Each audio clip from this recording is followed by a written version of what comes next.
welcome back to Days with Dawn, and I'm in the kitchen today. I'm making a, what's it called? French apple pie. I have apples that are out on my trees that are going bad. I picked some, put them in the refrigerator, so we're gonna try to salvage the ones that I can and make some apple pies and put them in the freezer. I'm not even gonna cook them right now. And so I'm getting my recipe out of the Betty Crocker cookbook. How many people have this? I think everybody and their mama has one of these, right? And so it's apple pie, but it's the French apple because it has the crumb, and I just think it freezes better for whatever reason. And I like it better. I like the crumb topping. And so that is where I'm getting the recipe. But I also made my crust. And let me tell you, I have never been able to make pie crust. They always turn out hard.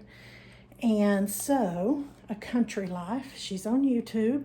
She's Jennifer, and my mom ordered me her cookbooks. She's from Wisconsin, and they're cranberry farmers, and she has the best no-fail pie crust ever. I have made it multiple times, and it is the best pie crust. The only thing I do different with mine is she says cut the crust in thirds. When, you know, what am I trying to say here? Get it together, girl. The dough. Cut the dough into thirds, but I only cut it in halves because different pie shells or different pie plates are different sizes. And I just find that when it's thirds, I don't get enough crust. And so I cut it in half. That way I have a good hearty crust because, you know, the crust really is the best part in my opinion. And so, ready or not, here we go. We're gonna make apple pies.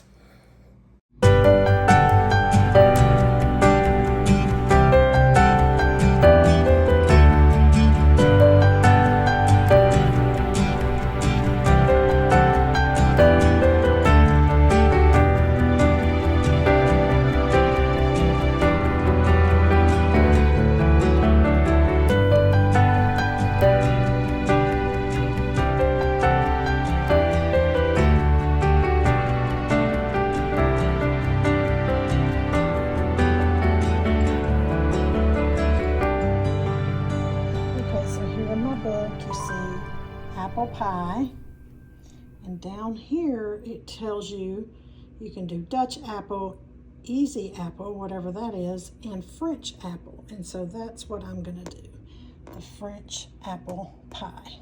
It's on page 83.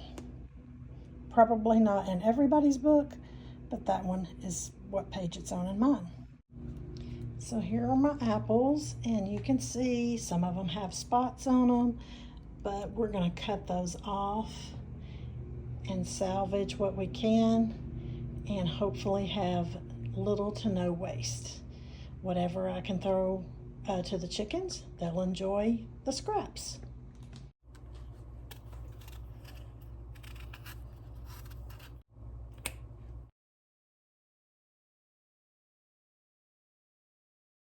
Okay, so I have my apples all sliced up. And to that, I'm adding 3/4 of a cup of flour. Nope. 3/4 of a cup of sugar, 1/4 of a cup of flour, I'm looking at my recipe, 1/2 teaspoon of ground nutmeg,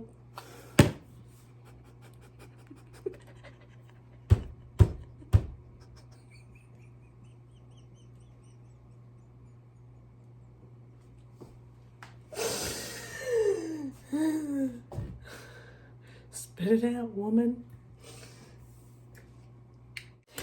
Okay, so I just had a blooper. But anyway, my apples, they're turning brown because I'm taking too much time. Here's my apples. This is 3/4 of a cup of sugar, 1/4 of a cup of flour, 1/2 teaspoon of nutmeg, and 1/2 teaspoon of cinnamon. And we're just gonna mix it in.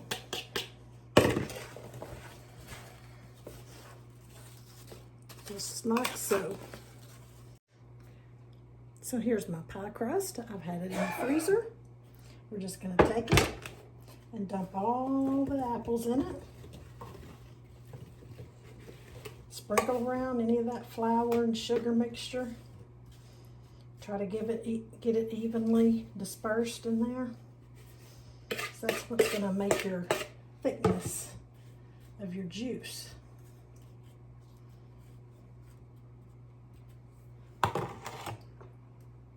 Look how pretty. And I'm not even finished yet.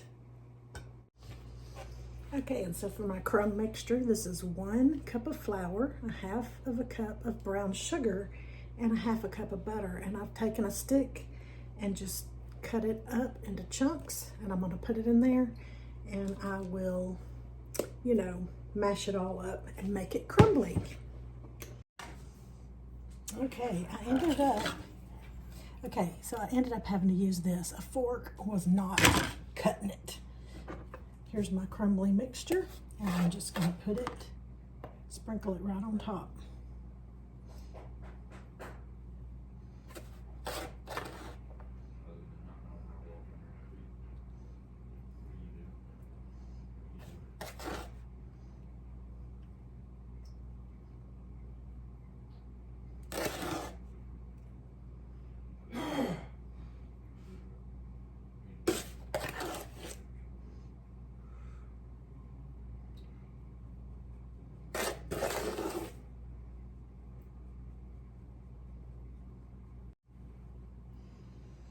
And so here it is, ready to go in the freezer.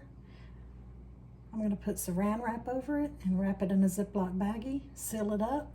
I'll write the instructions of how to bake it right on the outside of the Ziploc bag.